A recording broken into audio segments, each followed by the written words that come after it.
yang paling penting, kami ingin memanfaatkan orang-orang di sekeliling kami untuk memuaskan hasrat kami.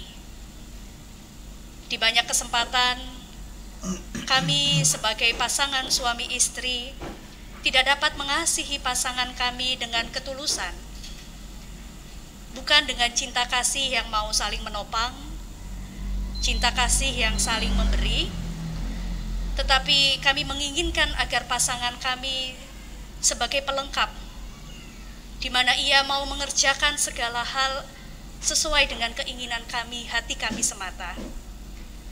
Orang tua kami, anak-anak kami, terkadang tak luput kami perlakukan demikian. Juga teman-teman kami, kerabat kami, sahabat-sahabat kami.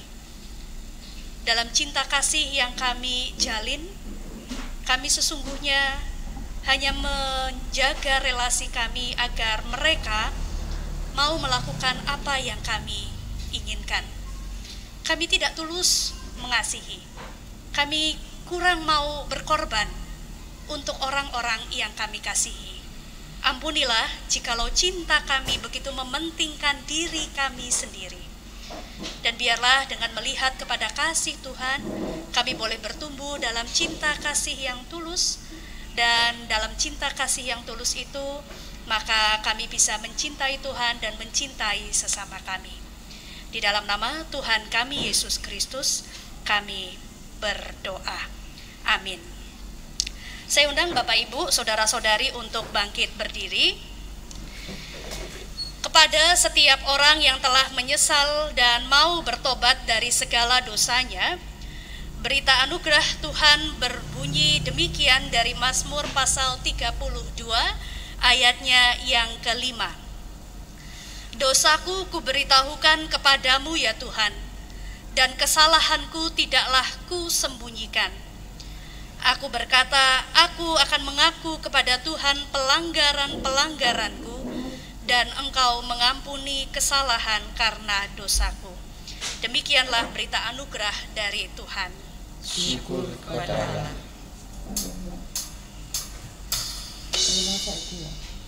Kangen? Sondra ini ngomong ya? Tak.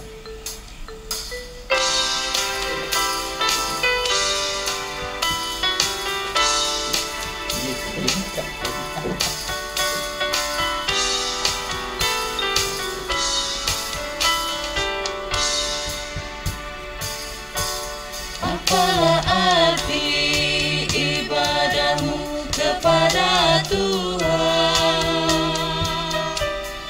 bila tiada rela sujud dan syukur? Apalah arti ibadahmu kepada Tuhan bila tiada hati tulus dan syukur?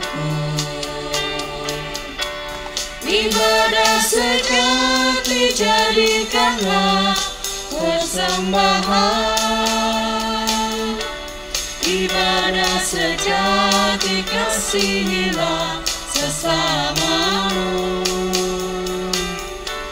Ibadah sejati yang berkenan bagi Tuhan, jujur dan tulus ibadah murni bagi Tuhan.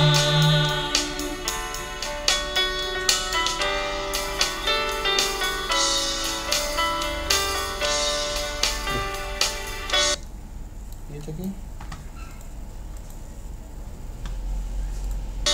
Berbahagia orang yang hidup beribadah, yang melayani orang susah dan lemah, dan penuh kasih menolong orang yang terbeban. Itulah tanggung jawab orang beriman. Ibadah sejati jadikanlah persembahan. sejati kasihilah sesamamu.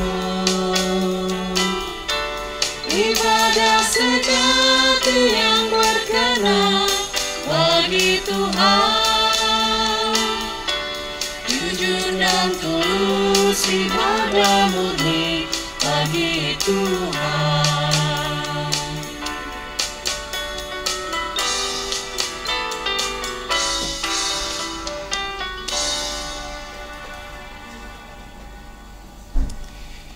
Kita berdoa.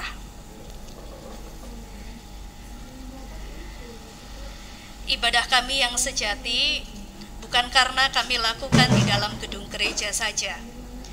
Ibadah kami yang sejati adalah ketika firman Tuhan sungguh-sungguh masuk tertanam di dalam hati pikiran kami, dan kemudian memberikan kepada kami dorongan dalam tuntunan kuasa Roh Kudus untuk kami melanjutkan ibadah kami di dalam keseharian kami, di dalam kerja kami, di dalam keluarga kami, dalam kehidupan kami berelasi dengan sesama kami.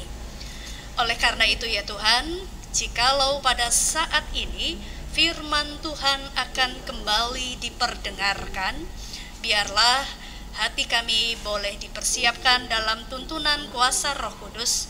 Berkata-katalah dan berikan kepada kami kekuatan, daya untuk dapat memberlakukan firman-Mu itu dalam hidup kami.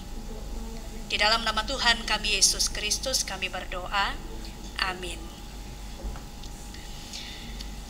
Bapak Ibu, saudara-saudari, pembacaan Alkitab diambil dari Injil Yohanes pasalnya yang kedua, ayatnya yang ke-13 hingga ayatnya yang ke-22. Injil Yohanes pasal yang kedua, ayatnya yang ke-13 hingga ayat yang ke-22. Yesus menyucikan bait Allah. Ketika hari raya Paskah orang Yahudi sudah dekat, Yesus berangkat ke Yerusalem.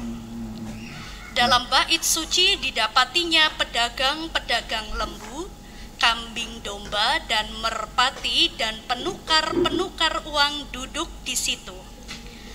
Ia membuat cambuk dari tali, lalu mengusir mereka semua dari bait suci dengan semua kambing domba dan lembu mereka.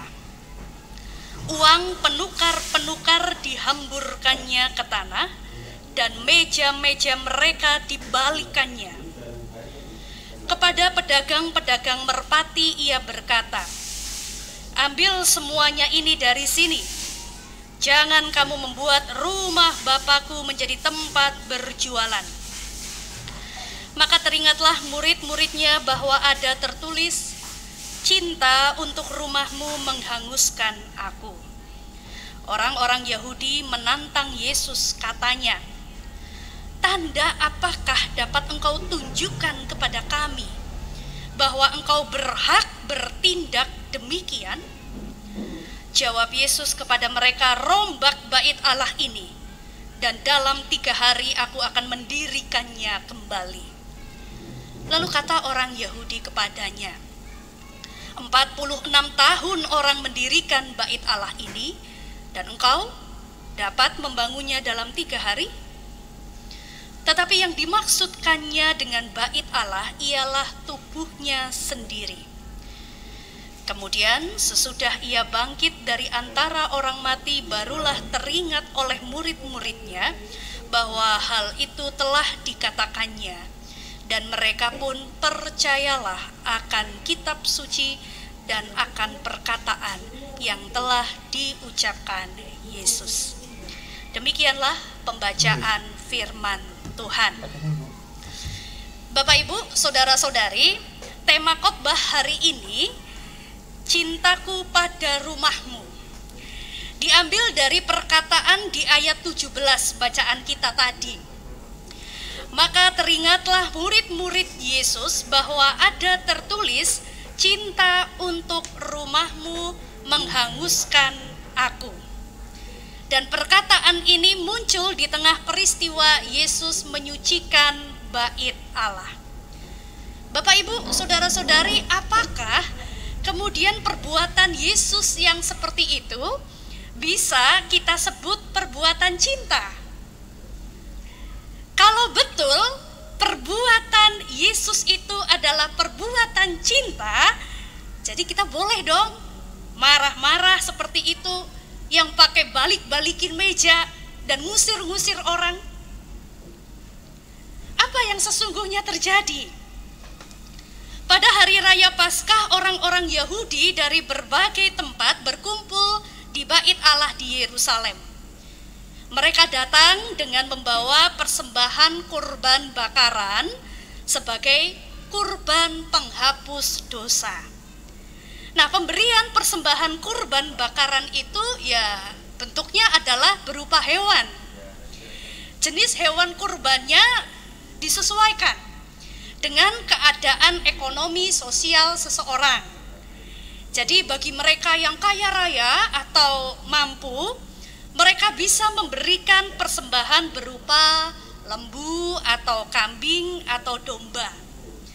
Sedangkan bagi mereka yang tidak mampu atau miskin, dapat memberikan persembahan kurban bakaran berupa sepasang merpati atau sepasang burung tekukur. Ya.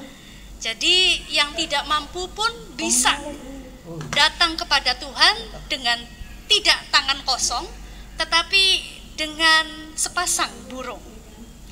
Nah, untuk memudahkan para peziarah, yaitu orang-orang Yahudi yang datang dari jauh, maka otoritas dari bait Allah memperbolehkan pedagang-pedagang dari pedagang hewan kurban untuk menggelar dagangannya di pelataran bait Allah. Ya, tujuannya sebetulnya baik. Tujuannya adalah untuk memudahkan para peziarah. Ya, bayangkan Ibu Bapak, daripada para peziarah itu susah-susah bawa lembu, kambing, domba, gitu kan ya, dari daerahnya masing-masing berjalan berkilo-kilometer. Zaman dulu kan belum ada truk, gitu ya. Mereka mesti berjalan dalam satu rombongan yang besar. Jalannya ya mesti pelan-pelan kalau misalnya sambil narik kambing atau lembu atau domba. Masa ya mau digendong gitu ya. Ya pasti kan dia mesti membawa hewan itu kan belum lagi harus memberi makan. Nanti hewan itu juga lelah. Nah, pasti repot. Jadi akan lebih mudah jikalau para peziarah itu beli saja di tempat. Ya, mereka langsung saja membeli di bait Allah. Nah, yang perlu diingat, setiap kurban bakaran yang akan dipersembahkan kepada Tuhan itu haruslah yang terbaik. Ya, tidak boleh bercacat celah, sesuai dengan aturan yang berlaku. Nah, disinilah persoalan seringkali muncul. Orang-orang Yahudi yang sudah bersusah payah membawa sendiri hewan kurban dari daerahnya, seringkali begitu sudah sampai di bait Allah, lalu mereka akan menyerahkan itu untuk dipersembahkan. Petugas yang ada di depan mengatakan hewan ini tidak layak. Hewan ini tidak bisa dijadikan sebagai persembahan kepada Tuhan. Mesti diganti. Nah, gantinya di mana? Ya, gantinya tentu saja ada di pedagang-pedagang yang sudah siap di pelataran bait Allah. Gitu ya. Nah, tentu saja harganya 2 kali lebih mahal. Nah, persoalan lainnya adalah tentang penukaran uang.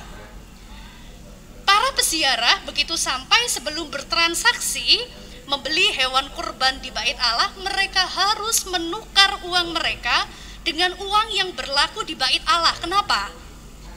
Sebab uang itu pun harus dikuduskan. Dalam pemahaman otoritas di bait Allah, uang yang sehari-hari dipakai itu bisa saja tidak kudus. Soalnya dipakai untuk transaksi yang disertai dengan penipuan. Gitu ya. Jadi harus ditukar dulu dengan uang yang dianggap kudus di bait Allah. Nah, di dalam penukaran uang itu ada selisih nilai tukar yang cukup besar. Tapi mau tidak mau, kebijakan penukaran itu harus diikuti oleh semua orang Yahudi. Nah, melihat keadaan ini, mungkin saja ada banyak orang yang merasa geram dan marah di dalam hatinya karena perlakuan yang tidak benar itu. Tapi siapa yang berani melawan? Kalau melawan, jangan-jangan dianggap tidak beriman. Kalau melawan, jangan-jangan dianggap menista Tuhan.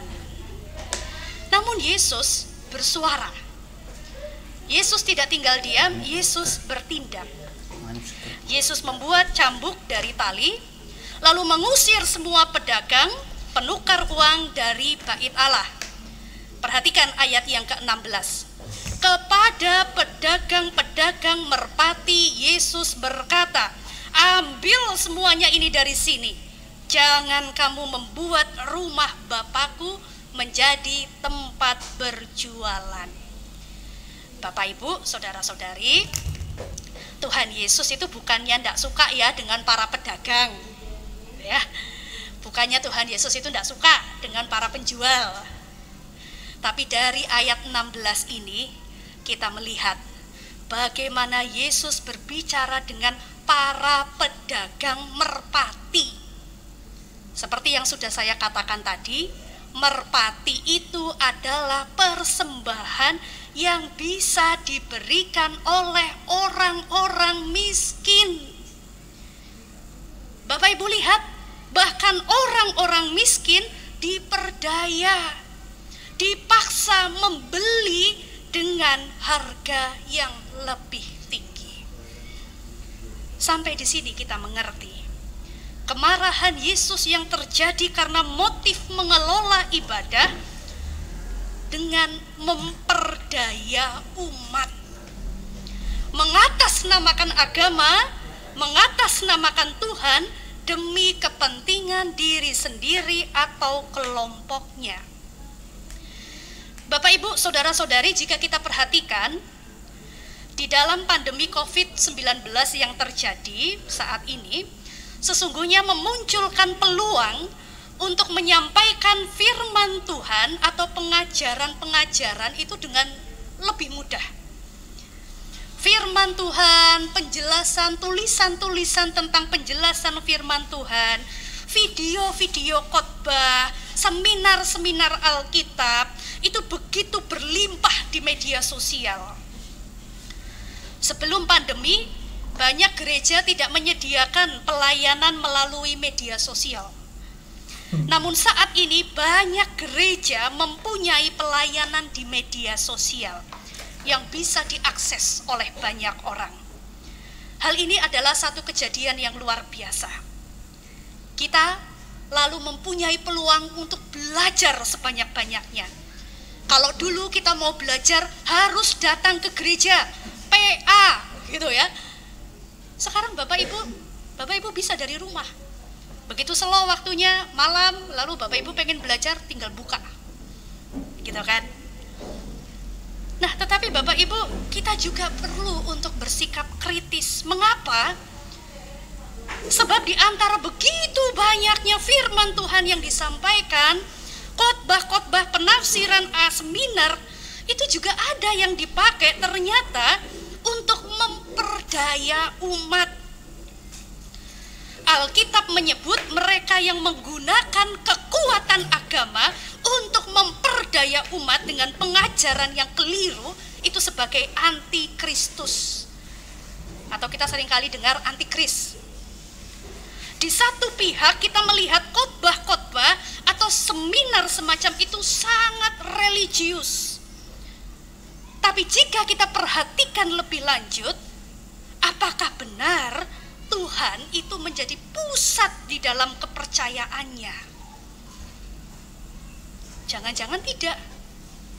Memang nama Tuhan disebut-sebut. Memang ayat-ayat Alkitab dikutip begitu banyak. Tapi perhatikan betapa sering yang terjadi, yang menjadi figur sentralnya sesungguhnya adalah seorang tokoh. Yang terjadi kemudian adalah mengkultuskan seseorang yang kemudian dipuja, ditaati lebih daripada Allah.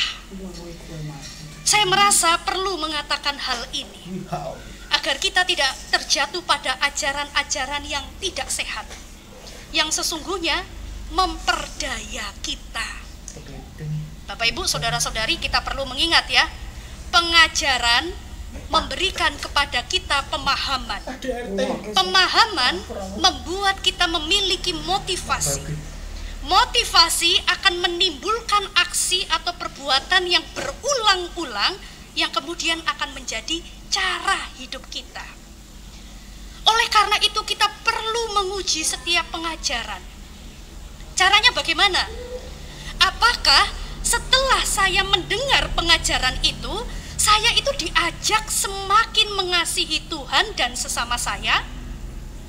Atau justru saya malah melihat sesama saya, bahkan sesama orang beriman, sama-sama Kristen, lebih rendah karena dianggap belum bertobat, tidak kudus, belum hidup baru. Apakah setelah mendengar pengajaran itu, membaca pengajaran itu, Anda jadi penuh kasih Allah atau malah jadi membenci dan menganggap orang lain itu sebagai musuh lawan yang harus dipertobatkan? Yesus marah karena umat Tuhan diperdaya oleh para pemegang kebijakan di bait Allah. Mestinya ibadah di bait Allah memberdayakan umat, bukan memperdaya. Memberdayakan itu berarti membuat orang berdaya, memiliki kekuatan, semangat, bekal. Untuk apa? Untuk berbuat kasih. Lah, memperdaya itu berarti menipu, membohongi. Kita dimanfaatkan untuk mengikuti keinginan yang menipu. Kita dikuasai dengan ketakutan-ketakutan, sehingga melihat orang lain itu menjadi musuh. Ketika Yesus marah, kita tidak melihat keterangan tentang turun tangannya petugas keamanan atau tentara Romawi yang berjaga. Tentu saja di bait Allah itu ada yang jaga. Tapi ketika Tuhan Yesus marah, menyucikan bait Allah, kita tidak melihat tulisan penjaga-penjaga lalu bertindak. Agaknya ibu bapak saudara-saudari, tindakan Yesus tidak mendapat perlawanan banyak karena Yesus mendapat dukungan dari para peziarah yang ada di pelataran. Jika Bapak Ibu mau melihat kisah yang sama yang dituliskan di dalam Injil Markus pasal 11 ayat yang ke-16, Tuhan Yesus kemudian memperbolehkan orang-orang membawa barang-barang melintasi bait Allah. Jadi Yesus memperbolehkan tuh mereka yang sudah bawa kambing, domba, lembu, burung tekukur, burung merpati, udah langsung masuk saja. Gitu ya. Nah, tapi ada juga sih yang kemudian mempersoalkan dan menanyakan apa hak Yesus untuk berbuat demikian. Yesus menjawab, rombak bait Allah ini dalam 3 hari aku akan mendirikannya kembali. Bapak Ibu, saudara-saudari, yang Yesus maksudkan bukan bangunan bait Allah, tempat di mana mereka berada saat itu. Yang Yesus maksudkan sebagai bait Allah adalah dirinya sendiri. Ayat 21. Tetapi yang dimaksudkannya dengan bait Allah ialah tubuhnya sendiri. Kita tahu bait Allah itu akhirnya hancur dan sampai hari ini tidak pernah dibangun kembali. Namun Yesus menyebut dirinya sebagai bait Allah yang baru. Bagi Yesus, cintanya pada bait Allah, rumah Tuhan, berarti mengasihi Allah dengan bersuara atas ketidakadilan dalam masyarakat.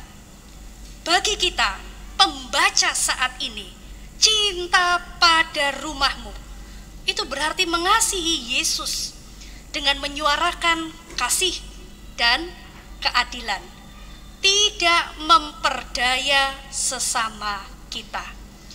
Karena itu kita dipanggil untuk lebih dulu bertobat dan menunjukkan hidup pertobatan itu dalam persekutuan kita. Cobalah untuk dilakukan dalam kehidupan keluarga atau jemaat. Gimana? Bisa dimulai dengan tidak bersifat munafik. Nampak baik hanya di luar saja, tapi sangat berbeda ketika di dalam.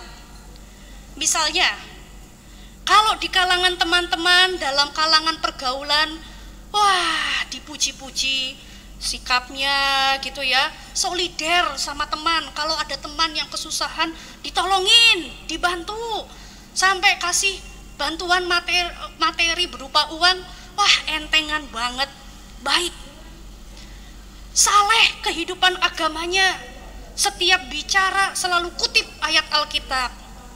Tapi di rumah tidak bertanggung jawab pada keluarganya, tidak peduli akan kebutuhan dari keluarganya.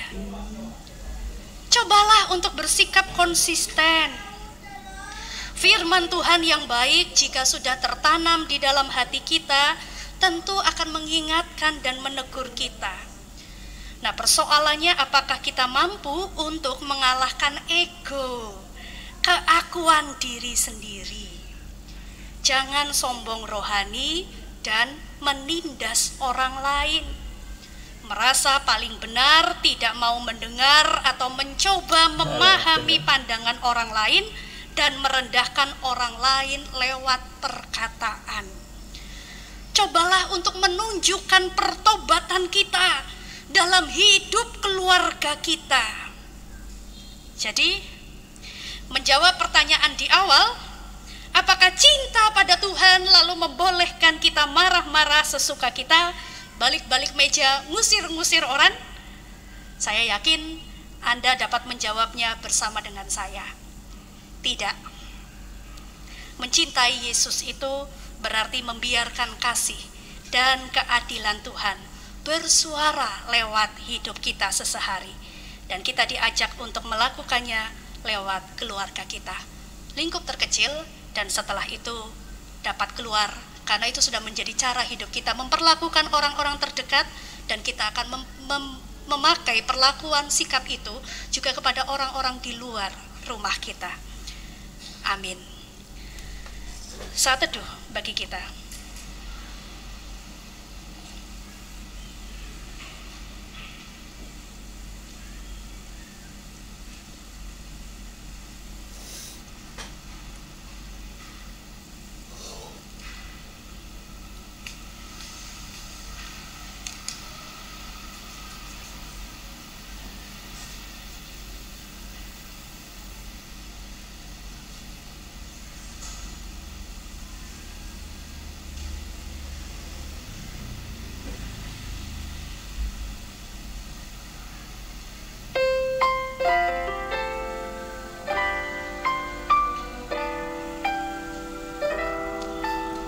Berapa? Enggak kan? Iki lho nyanyi virtual gitu.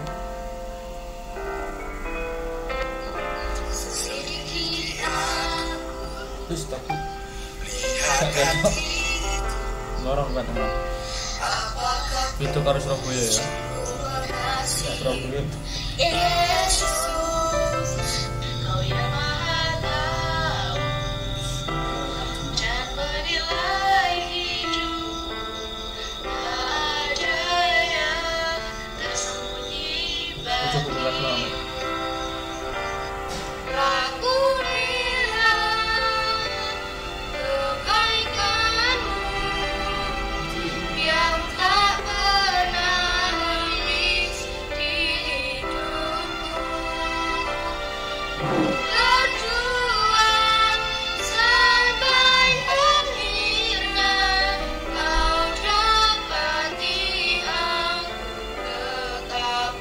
setia. Kita cuma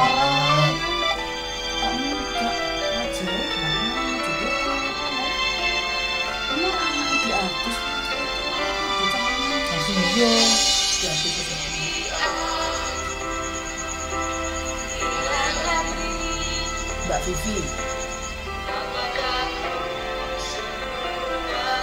di Agus bojomu. yo wi aku mau rumah. Mbak Rumanti. Rumah itu ya apa? Sebentar apa? Bapak Ibu Agus.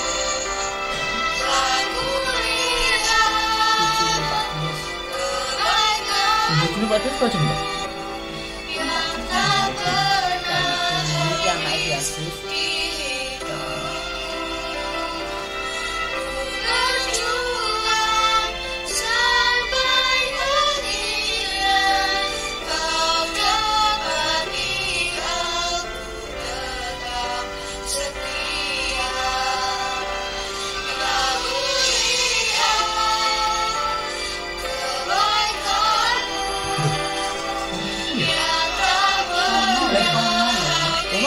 Komputer apa no?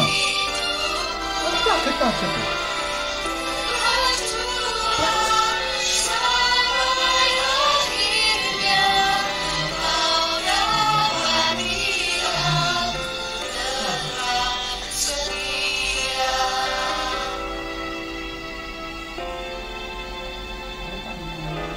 Telepon barang mau.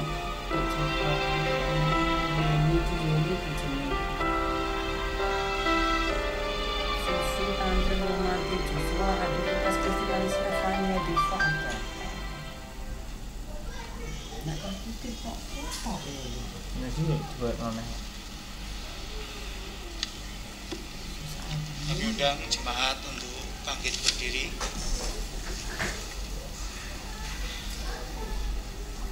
Marilah bersama dengan umat Allah di segala masa dan tempat kita mengikrarkan pengakuan iman kita menurut pengakuan iman rasuli.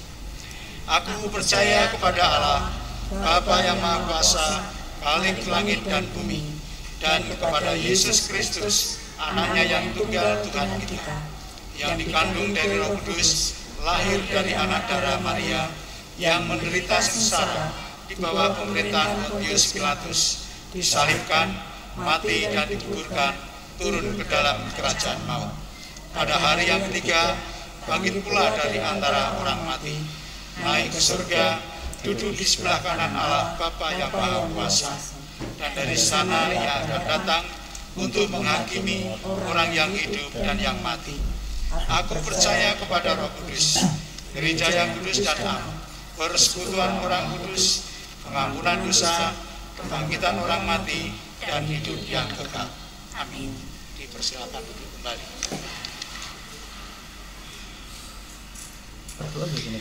Mari kita berdoa syafaat.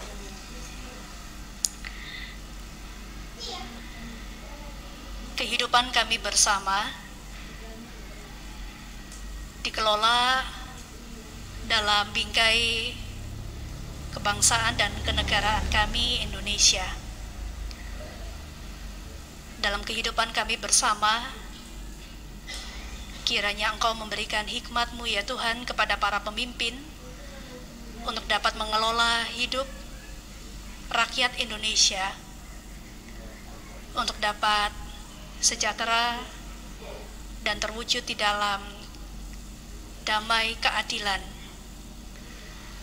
Kami saat ini masih bergumul dengan pandemi COVID-19 yang masih memberikan dampak bagi banyak orang. Kami berdoa ya Tuhan untuk upaya penanggulangan COVID ini dengan segala instansi-instansi di pemerintahan yang terkait agar dapat terus bersinergi untuk pemberian vaksin yang sudah berjalan, biarlah dapat berjalan dengan baik dan lancar, memberikan hasil yang seperti diharapkan. Engkau juga akan menolong bagi kami yang masyarakat yang masih mengalami kesulitan terdampak karena COVID-19. Masih banyak mereka di luar sana yang berjuang untuk bertahan hidup. Dengan pengelolaan yang baik dari pemerintah dan untuk terus memperbaiki keadaan situasi perekonomian, kami pun sebagai warga negara boleh melihat, mengerti, memahami, dan boleh mengulurkan tangan. Biarlah di tengah kesulitan ini, hati kami pun tidak menjadi jauh dengan mereka yang mengalami kesulitan. Sekalipun kami masih harus menjalankan protokol menjaga jarak, tapi kami tidak jauh hati kami dari mereka yang membutuhkan pertolongan. Kami juga ingin berdoa untuk tenaga medis yang masih terus setia melakukan tugas-tugas pekerjaannya. Biarlah teman-teman di rumah sakit, tenaga medis, semua masih dapat melakukan pekerjaan-pekerjaannya dengan baik. Berikan mereka perlindungan, berikan mereka gairah, semangat, sebab apa yang mereka kerjakan sungguh berharga. Kami juga ingin mendoakan untuk anak-anak kami yang sedang atau akan melakukan tes tengah semester. Tuhan berikan mereka kekuatan, semangat untuk tetap terus belajar. Kalaupun masih dilakukan pembelajaran jarak jauh, biarkan mereka boleh mendapatkan dukungan yang baik dari keluarga agar mereka dapat belajar dengan benar. Kami juga ingin berdoa bagi saudara-saudara kami yang sakit. Kami ingin berdoa untuk Bapak Samuel Hadi Santoso, kami ingin berdoa untuk Bapak Teng Yong, kami ingin berdoa untuk saudara-saudara kami lainnya yang saat ini dalam perawatan di rumah dan membutuhkan jamahan tangan Tuhan untuk kesembuhan. Dalam kasih karunia-Mu ya Tuhan, Engkau akan memulihkan. Kami ingin berdoa untuk keluarga dari Bapak Obaja Winarno yang sudah Tuhan panggil pulang ke rumah Bapak di surga hari Kamis yang lalu, dan hari ini akan dilakukan kremasi di Jakarta. Kiranya Tuhan akan memberikan penghiburan juga bagi keluarga Bapak Obaja. Terima kasih ya Tuhan, inilah seluruh doa dan juga permohonan kami. Kami mengalaskan permohonan ini di dalam satu nama Tuhan Yesus Kristus. Amin.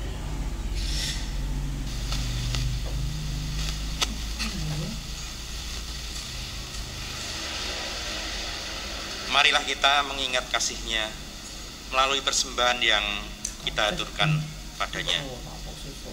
Ayat persembahan diambilkan dari 1 Petrus 2 ayat 5. Dan biarlah kamu juga dipergunakan sebagai batu hidup untuk pembangunan suatu rumah bagi suatu imamat kudus, untuk mempersembahkan persembahan rohani yang karena Yesus Kristus berkenan kepada Allah. Sebelumnya, mari kita nyanyikan PKJ 146. Aku pengennya kamu seserono malah. Sering sosok. Bayar lah. Mau ketemu? Sesukan ngambek.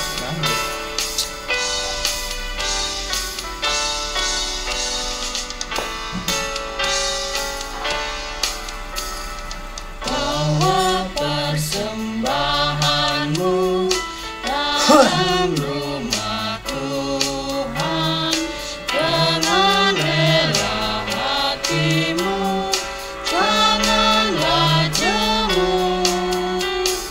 Bawa persembahanmu, bawa dengan suka. Bawa persembahanmu, tanda sukacitamu. Bawa persembahanmu, ucaplah syukur. Mendapat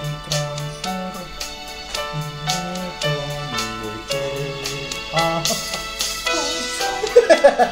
Satu, dua, tiga, empat, 5,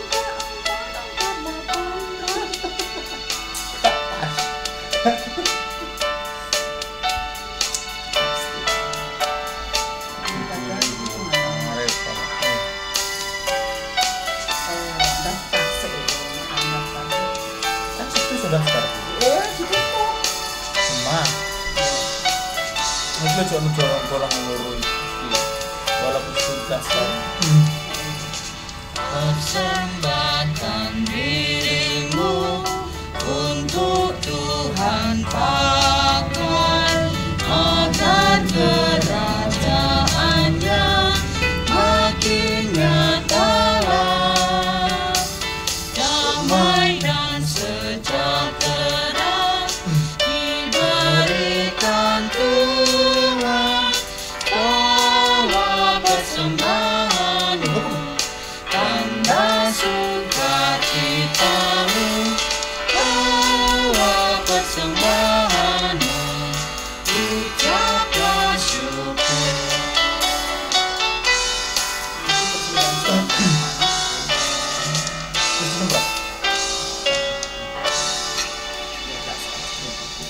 Mari kita berdoa.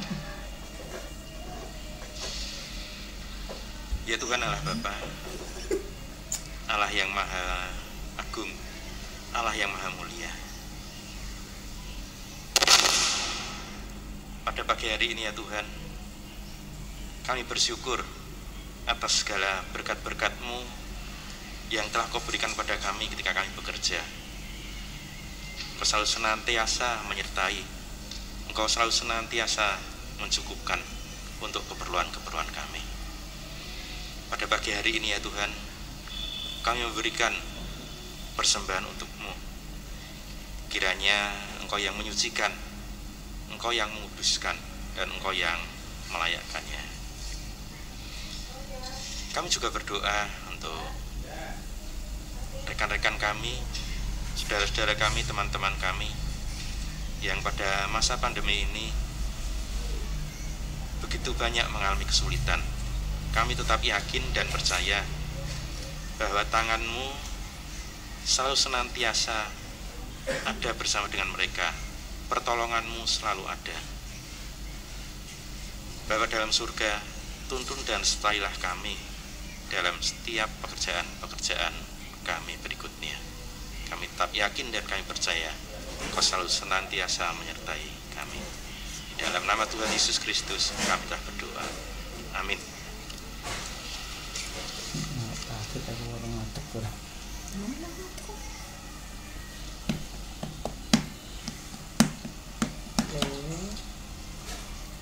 Ngomongnya musik kok.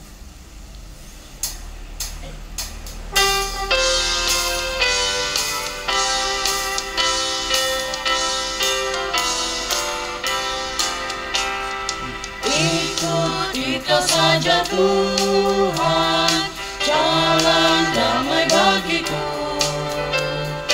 Aku selamat dan sentosa hanya oleh darah-Mu. Aku ingin ikuti Kau dan mengabdi padamu. Dalam Kau juru selamat, ku bahagia penuh.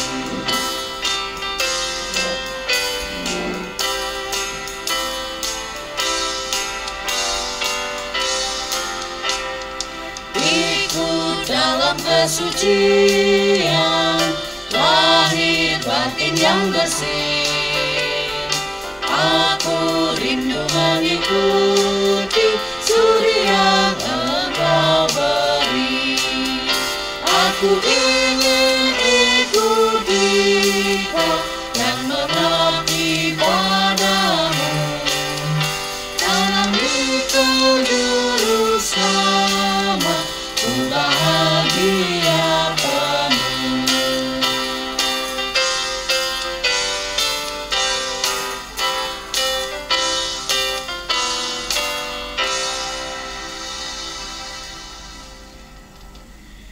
Pergilah, nyatakanlah kasih Kristus kepada dunia.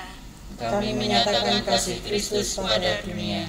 Jadilah sahabat sesama. Sebab Sebab kami kami rindu rindu mempersaksikan Kristus Terpujilah Allah Bapa, Anak, dan Roh Kudus. yang tidak pernah memisahkan kami dari kasih-Nya sekarang dan selama-lamanya. Terimalah berkat dari Tuhan. Tuhan memberkati engkau dan melindungi engkau. Tuhan menyinari engkau dengan wajah-Nya dan memberi engkau kasih karunia. Tuhan menghadapkan wajah-Nya kepadamu dan memberi engkau damai sejahtera. Amin.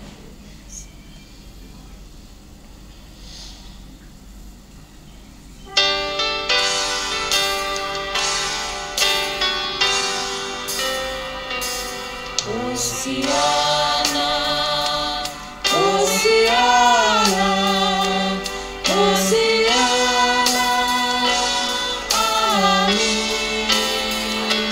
Di setiap langkah dan karyaku, Hosiana, amin. Hosiana, Hosiana, Hosiana, amin.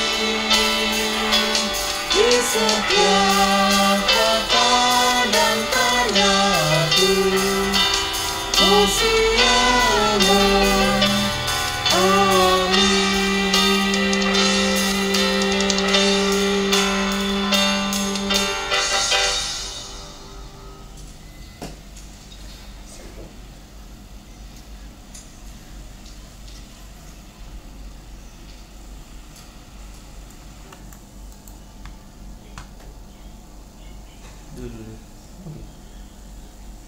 Oke, sing mau.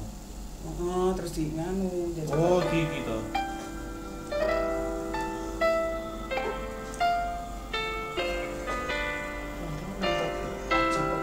Hak.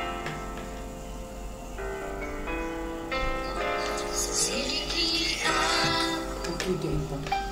Lihat hatiku, apakah ku sungguh kasih Yesus, Kau yang Maha Tahu dan menilai hidup, tak ada yang tersembunyi bagimu.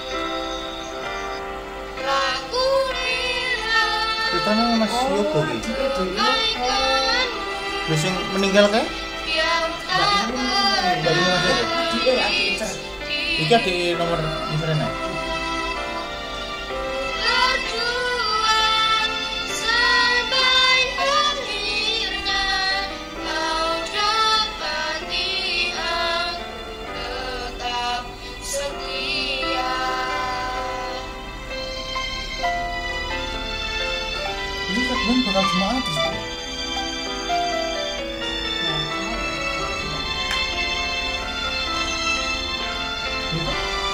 Jangan kau juga siapa?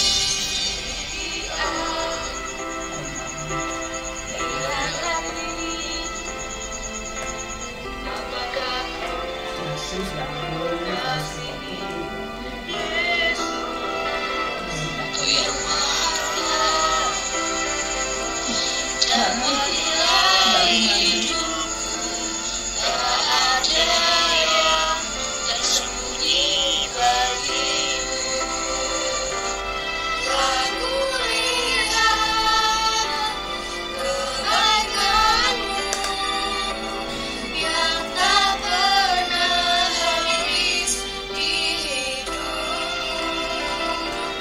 Ini itu pasal. Itu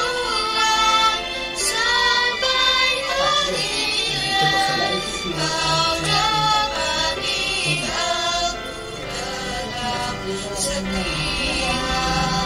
Lu itu kan nggak itu. Kapan tuh? Setelah.